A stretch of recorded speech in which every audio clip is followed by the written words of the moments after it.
Okay, this is how it turned out. The whole washer dryer setup, adding it to the small apartment here. Let me walk you through it. So the washing machine is right here. It is a Magic Chef 2.0, and it discharges into this small standpipe.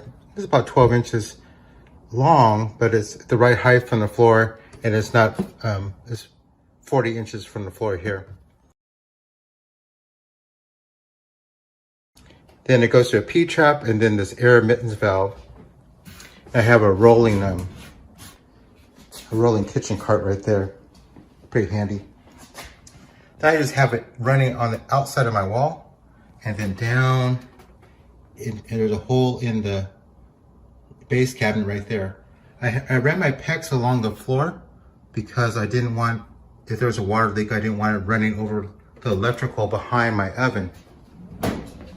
And then what happens here, it comes, my water line comes through there, my drain line right there.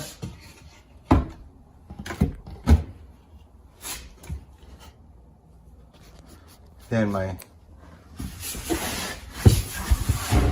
drain line comes there, takes a sweeping L. I'm using only soft bins, and then it tees into my sink line, and it goes into the P-trap and then out. Okay, so it goes right here is where it makes this transition from 1.5 inches to 1 1/4. Right there, just using that rubber coupling. Okay, so after you do your wash, it's like this. You do your laundry, you take your laundry out, and just make a pivot to the side here into the dryer. And I've already tried it. I've done a couple towels, worked out really well. So it's very ergonomic. I wanted it so that if you were short, you would be able to do it. And then I just put some boxes from Target, some storage underneath there, kind of add utility.